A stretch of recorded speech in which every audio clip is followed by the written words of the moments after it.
Olá pessoal, sejam bem-vindos à nossa aula de Direito Processual Civil, parte de recursos, ou seja, a parte que diz respeito à revisão das decisões judiciais pela própria instância judicial. Recursos no processo civil é o nosso tema. E nesse momento da nossa explanação, nossa explicação aqui, nós vamos falar um pouquinho sobre a teoria geral dos recursos. Panoramas básicos, aquelas diretrizes iniciais para que nós possamos pensar essa matéria. Essa aula é direcionada, sobretudo, aos iniciantes e às pessoas que estão em busca de uma revisão básica. Nossa aula, ela se planeja, ela se volta para esse público, tá bom? Inicialmente, pessoal, teoria geral dos recursos. O que diz respeito a isso? Teoria geral significa uma teoria que se aplica à generalidade de ramos do direito. Então nós temos aqui, teoria geral dos recursos se aplica, portanto, ao processo trabalhista, processo civil, a processo do consumidor, né, causas consumeristas, se aplica a juizado especial, portanto, fase recursal, se aplica também processo tributário e processo penal. Isso é a teoria geral dos recursos. Agora, nós vamos nos dedicar à teoria geral dos recursos no processo civil. Eventualmente, um ou outro conceito se aplicará naturalmente, se valerá, é possível de ser aplicado aos outros ramos do direito como um todo, tá bom? Então vamos começar, pessoal, pelo conceito de recurso. Recurso é a oportunização, é o instrumento que oportuniza a revisão da jurisdição de grau inferior. Esse é um conceito possível de recurso. Um outro conceito de recurso que complementa esse conceito é recurso é o instrumento que provoca a revisão da jurisdição ordinária. Esse seria um outro aspecto do conceito recursal. Mas a base desses conceitos é o seguinte: recurso é um instrumento de provocação, de uma nova provocação da jurisdição.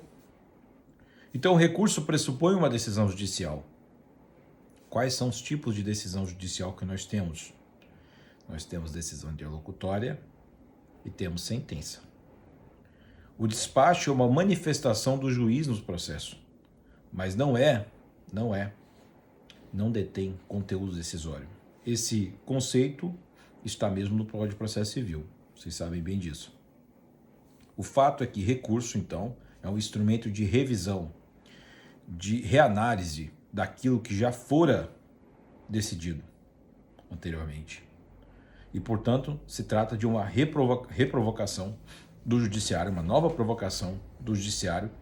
Um recurso normalmente é dirigido, ele pressupõe, inclusive, ele pode ser dirigido ao mesmo juiz que proferiu a decisão, que era a praxe no Código de Processo Civil de 1973. Mas, inevitavelmente, ele vai objetivar, ele vai seguir o destino da instância superior. Instância é uma palavra que se dirige a questões administrativas, né? Mas do grau de análise superior, revisar ou manter, mas de qualquer maneira reapreciar aquilo que foi decidido pela instância inferior, desde que preenchidos os requisitos do respectivo recurso. Nós temos requisitos genéricos, requisitos específicos, vamos falar em seguida sobre isso, tá bom?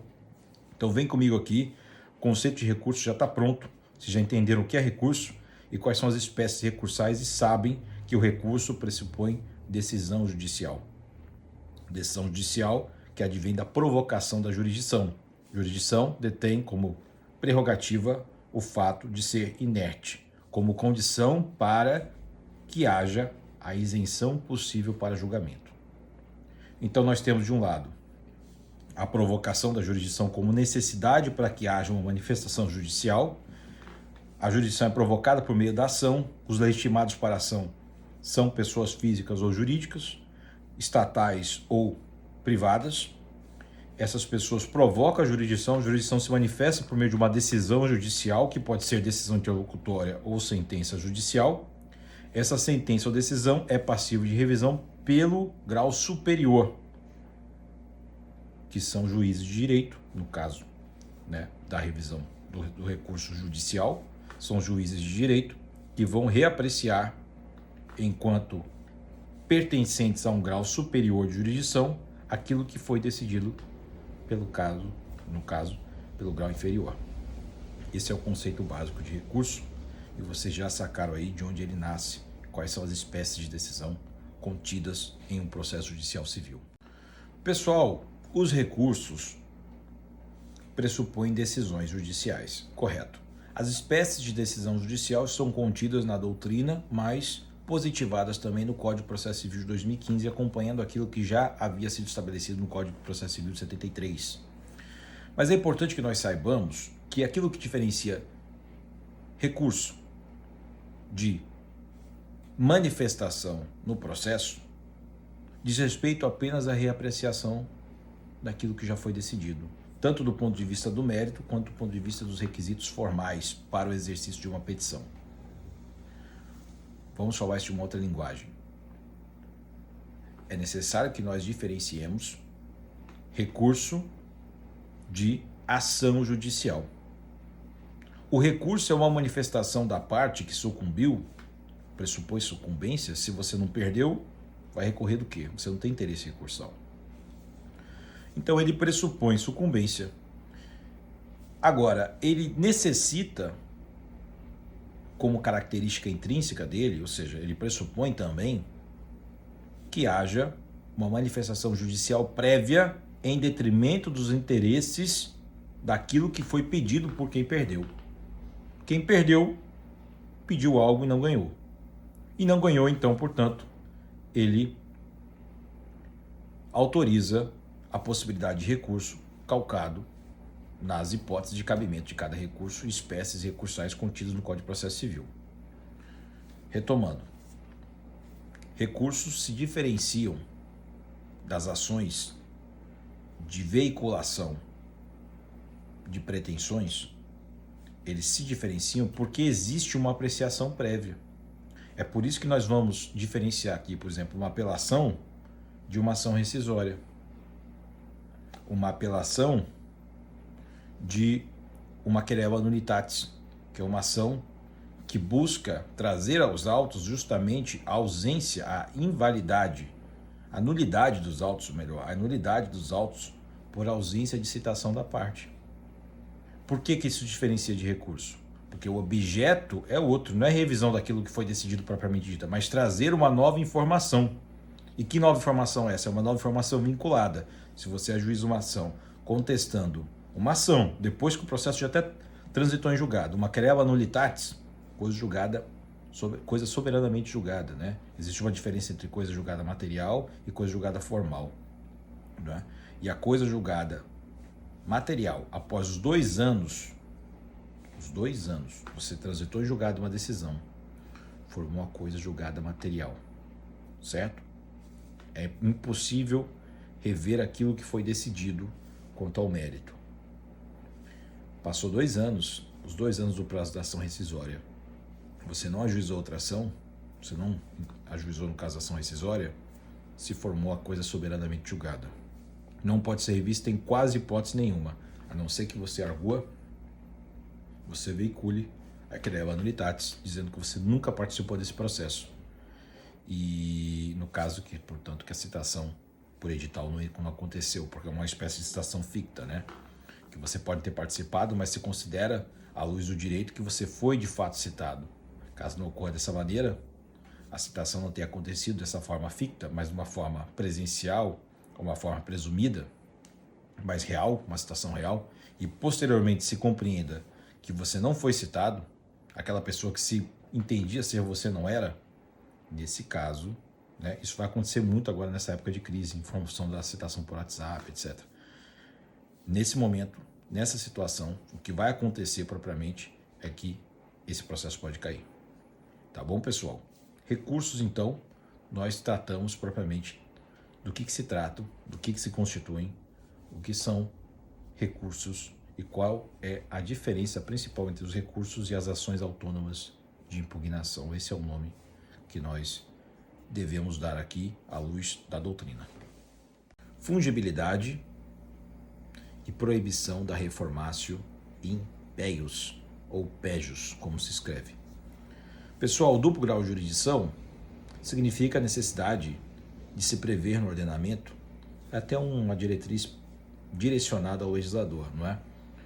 Mas por vezes que a autoridade judicial, sobretudo na figura do Supremo Tribunal, terá que interpretar a Constituição para que sempre haja essa possibilidade do duplo grau de jurisdição.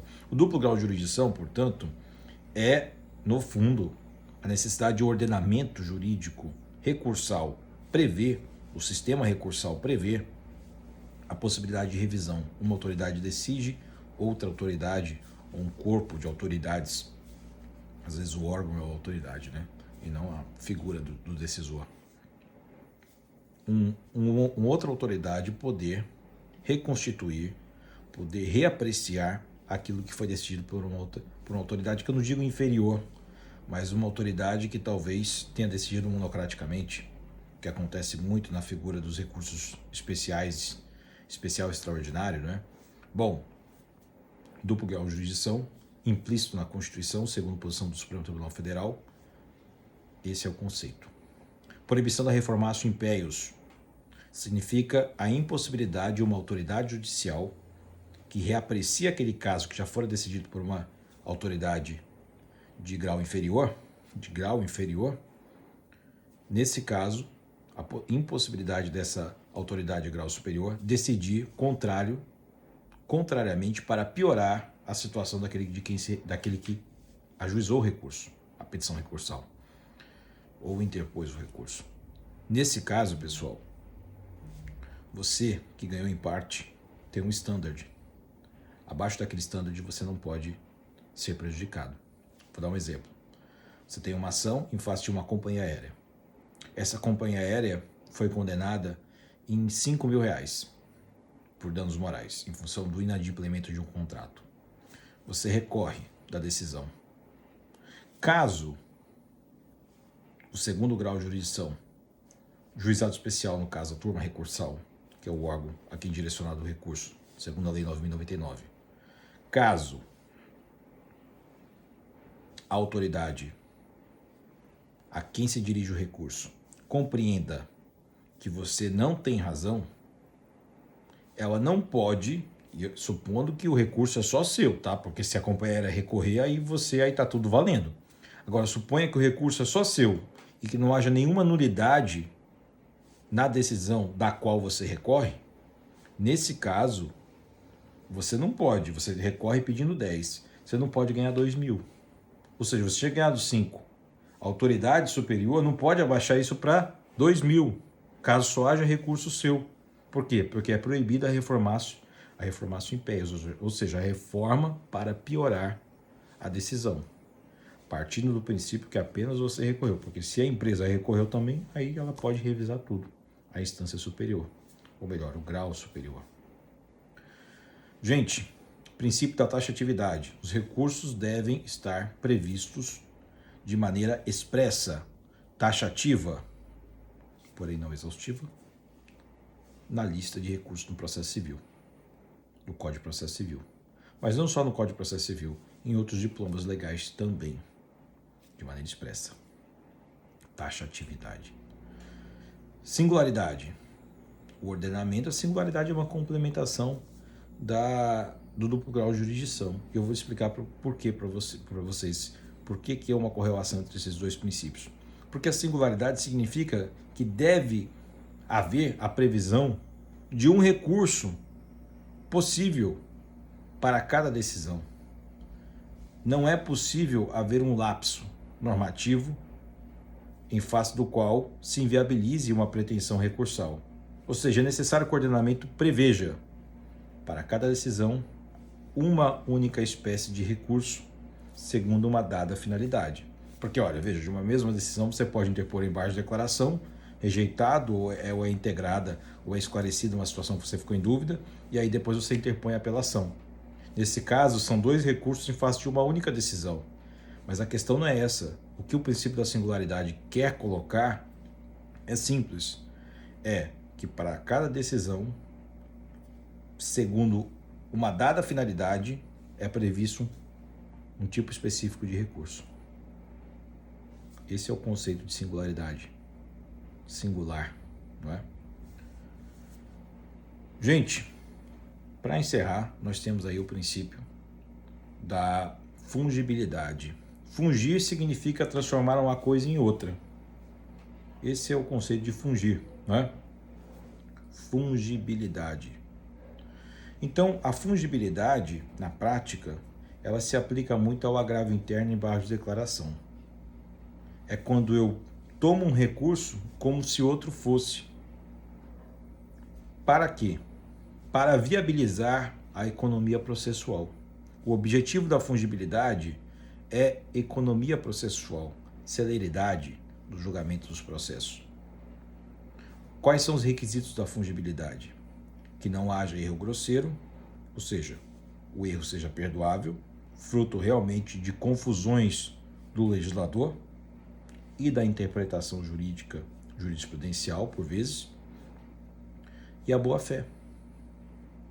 Esses dois são os requisitos para que haja aplicação da fungibilidade: boa-fé e o erro não grosseiro, ou seja, um erro de fato aceitável, um erro excusável, um erro fruto da confusão do legislador ou da jurisprudência ao interpretar hipóteses recursais. Gente, um caso de aplicação da fungibilidade, conforme eu disse para vocês, mas agora eu esclareço um pouquinho mais, é você tomar o agravo, o embargo de declaração, como se fosse agravo interno. Vocês sabem que os embargos de declaração são bastante utilizados pelos sucumbentes para protelar a execução de uma decisão judicial. Então você ganha, né, por exemplo, numa apelação ou numa sentença, e aí se interpõe o embargo de declaração para que o juiz reaprecie suposta morosidade, suposta omissão, contradição, obscuridade, enfim, ou um efeito integrativo. Nesse caso, pessoal, os embargos de declaração, às vezes usados de maneira pervertida, faz com que o julgamento demore mais 1 ou 2 meses, dependendo da Câmara, dependendo do órgão revisor, o órgão de segundo grau, ou mesmo um juiz bastante assoberbado. Nesse caso, é possível, no segundo grau de jurisdição, quando se profere uma decisão monocrática, que aquela decisão monocrática sofra o recurso de embargo de declaração pela pessoa que perdeu, ou seja, o sucumbente, e aí nesse caso ele ajuiza o embargo de declaração, suponha que o relator do processo ele monocraticamente rejeite de novo os embargos de declaração e a pessoa ajuiza um outro embargo de declaração, você pode aplicar uma multa. Mas você pode também tomar aquele recurso de embargo como se fosse um agravo interno e já submeter ao órgão colegiado para que haja uma apreciação direta do caso e, portanto, celeridade e economia processual, e você inviabiliza a estratégia cachorrinha safada do recorrente de ajuizar em recursos de embargo de declaração para protelar o andamento do processo, o desfecho do processo. Pessoal, encerro aqui então. Na próxima aula nós vamos continuar a teoria geral dos recursos. Espero que vocês tenham aproveitado. Bom estudo a todos e fiquem atentos na leitura do código. Até mais. Tchau, tchau.